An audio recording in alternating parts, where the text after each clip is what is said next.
Tonton video ini sampai selesai agar Anda tidak gagal paham.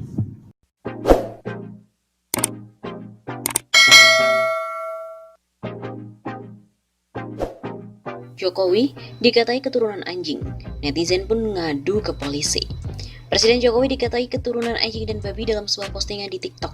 Netizen yang mengetahui hal itu pun meradang. Netizen pun menyerukan sang penghina Jokowi dilaporkan ke polisi. Sebuah video yang berasal dari TikTok menyebut Jokowi dan Puan Maharani keturunan binatang. Video tersebut diunggah oleh akun TikTok bernama Aji Gajul Faruja. Tak hanya di TikTok saja, video tersebut kemudian tersebar di platform media sosial lain. Seperti di Instagram, video itu diunggah oleh @memomedsos pada hari Minggu 22 November. Viral video penghinaan terhadap presiden di TikTok. Dalam video tersebut tampak dua foto yang memperlihatkan Puan Maharani dan Jokowi.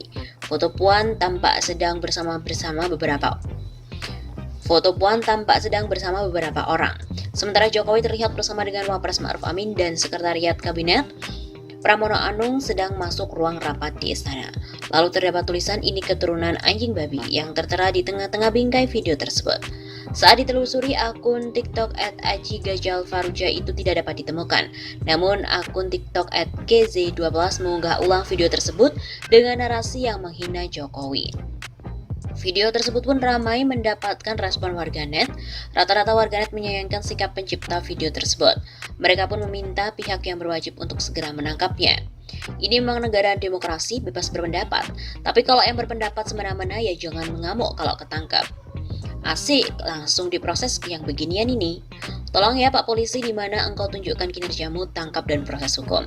Tulis akun @k_bintang. Warganet sedang dihebohkan dengan beredarnya video TikTok yang diduga telah menghina Presiden Jokowi dan juga Ketua DPR RI Puan Maharani. Dari video yang diunggah oleh akun TikTok @ajigajulfaruja itu, Jokowi dan Puan disebut merupakan keturunan binatang. Tak hanya di TikTok, video tersebut juga diunggah di platform media sosial lain, yaitu Instagram pada hari Minggu 22 November. Video tersebut pun ramai direspon oleh warganet, dan rata-rata warganet menyayangkan sikap pencipta dari video tersebut. Mereka juga meminta pihak yang berwajib untuk segera menangkap mereka semua.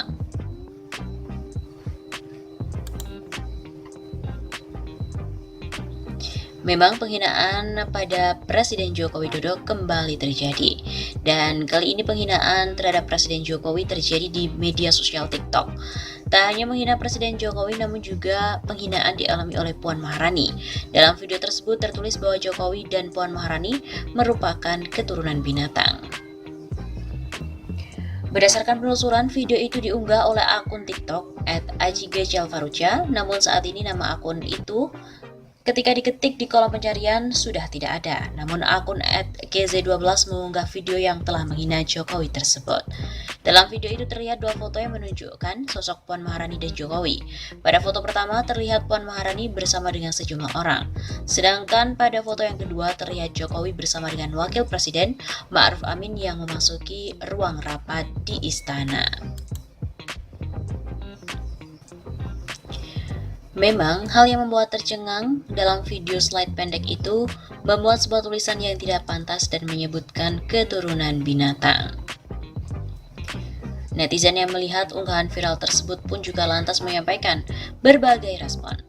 Seperti dari akun username @iko, ditunggu ya video permintaan maaf sambil nangis-nangis. Ada juga dari akun @gilbert_octaviano, benci boleh tapi jangan sampai kayak begini, di penjara baru nangis klarifikasi. Ada pula dari akun @suci_inurmala, gue sebagai rakyatnya aja sakit hati ngap, apalagi beliau beserta keluarganya.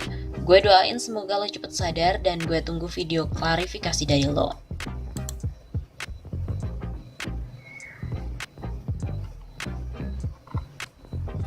Hingga kali ini pun video viral yang memuat foto Jokowi dan Puan Maharani dengan tulisan menyebut sebagai keturunan hewan sudah mendapatkan suka hingga lebih dari 300.000 orang dan dibagikan sebanyak 31.000 kali.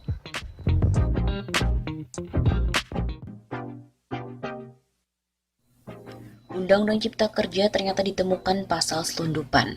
Pemerintah dan DPR tidak cukup untuk minta maaf, mereka pun mesti diproses hukum. Peneliti Forum Masyarakat Peduli Parlemen Indonesia atau Formapi, Lasius Karus, menanggapi terkait dengan pasal tentang minyak dan gas bumi yang dihapus oleh Sekretariat Negara atau Setnek. Padahal, pada saat pembahasan Undang-Undang Omnibus Law dan Cipta Kerja, ada sejumlah pasal yang ditolak, termasuk dengan pasal minyak dan gas bumi itu. Demikianlah yang disampaikan oleh Lasius dalam keterangannya kepada redaksi pojok1.id di Jakarta pada hari Jumat 23 Oktober. Fakta, ada pasal yang menurut Supratman sebenarnya sudah ditolak saat proses pembahasan, tapi nyatanya masih ada di naskah. Lasius juga menduga bahwa pasal yang dihapus oleh Sekretariat Negara itu merupakan pasal selundupan. Penghapusan oleh Setnek itu dilanjut Lasius. Mungkin saja bukan buah dari keteledoran atau kelupaan mencoret ketentuan yang sudah tak disetujui pada rapat kerja di DPR. Saya menduga pasal ini merupakan pasal selundupan.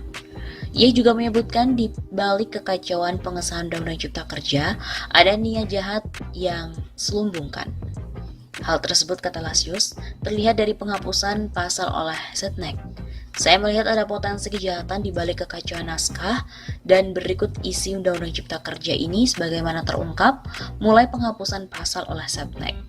Kendati begitu, kekacauan atau kesalahan itu tak cukup dipertanggungjawabkan hanya melalui klarifikasi, namun juga secara hukum dan politik.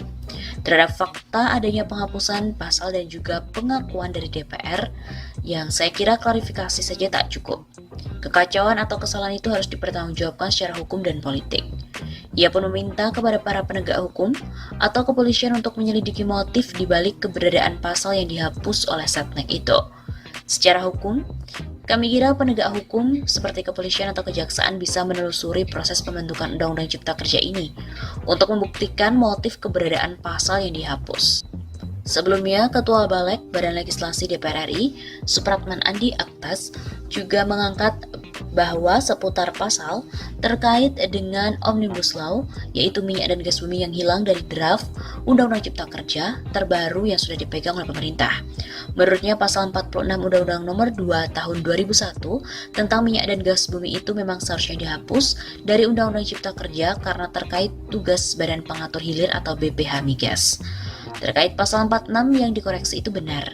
Jadi kebetulan Sekretariat Negara yang temukan. Jadi itu seharusnya memang dihapus karena itu terkait dengan tugas BPH Migas. Begitu kata Supratman kepada wartawan saat dikonfirmasi pada hari Kamis 22 Oktober. Menteri Sekretaris Negara atau Mensesnek Pratikno beserta dengan Menteri Hukum dan HAM Yasona Lauli angkat bicara terkait bertambahnya jumlah halaman Undang-Undang Cipta Kerja dari 812 halaman yang saat ini dikirim ke DPR menjadi 1187 halaman saat diserahkan ke Muhammadiyah dan juga Majelis Ulama Indonesia. Pratikno dan Yasona memastikan meski jumlahnya beda, tapi isinya pun tetap sama. Ketua Badan Legislasi Supratman Andi Aktas juga membenarkan hal tersebut.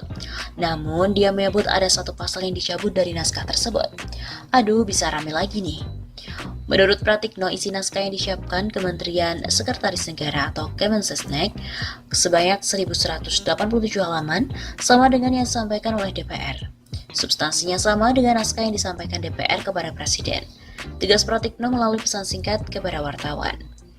Pratikno juga menjelaskan setiap naskah undang-undang dilakukan formatting dan pengecekan teknis terlebih dahulu oleh Kementerian Sekretaris Negara sebelum disampaikan pada Presiden. Setiap item perbaikan teknis katanya juga dilakukan seperti typo atau salah ketik dan perbaikan lain. Semua dilakukan atas persetujuan pihak DPR yang dibuktikan dengan para ketua balik. Pratikno menuturkan jumlah halaman itu tak bisa menjadi indikator untuk mengukur kesamaan dokumen. Sebab jumlah halaman bisa berbeda ketika diukur dengan kertas atau ukuran huruf yang juga berbeda.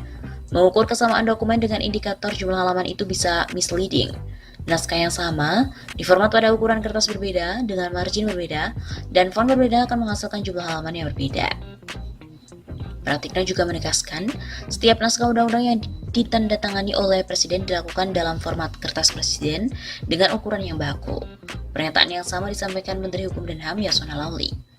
Menurutnya, perbedaan jumlah halaman itu terjadi karena naskah yang diberikan ke MUI dan Muhammadiyah sudah disesuaikan dengan ketentuan yang berlaku, baik dari segi jenis kertas atau tipe huruf yang dipakai.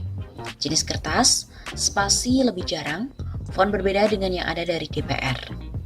Politikus PDIP Yasona itu juga memastikan tidak ada perubahan yang substansial dalam Undang-Undang Ciptaker meski jumlah halamannya bertambah. Pasti berbeda dari jumlah halaman, yang penting isinya sama. Berbeda dengan Pratikno dan Yasona, ahli hukum tata negara dari Universitas Andalas, Ferry Amsari mencurigai ada perubahan substansi dalam draft Undang-Undang Cipta Kerja yang menjadi 1187 halaman. Dia menuding penambahan 315 halaman tidak mungkin hanya disebabkan oleh perubahan format seperti font dan juga margin tulisan. Tidak masuk akal, karena ini semakin membuktikan memang ada permasalahan dalam undang-undang tersebut. Begitu kata Ferry saat dihubungi pada hari kemarin. Menurut Ferry lagi, pemerintah tidak berhak untuk mengotak-atik draft yang sudah disetujui oleh DPR. Draft tersebut hanya sekadar tinggal tanda tangan saja dari Presiden. Dan Presiden pun tidak berhak untuk memeriksa substansi karena sudah disetujui bersama. Kalau terjadi perubahan-perubahan lain, itu mengingkari persetujuan bersama. Ia menilai perubahan jumlah halaman ini semakin menunjukkan proses penyusunan Undang-Undang Cipta Kerja cacat formil dari Ketua Badan Legislasi atau Balek DPR Supratman Andi Aktas juga membenarkan soal halaman final sebanyak 1187 halaman.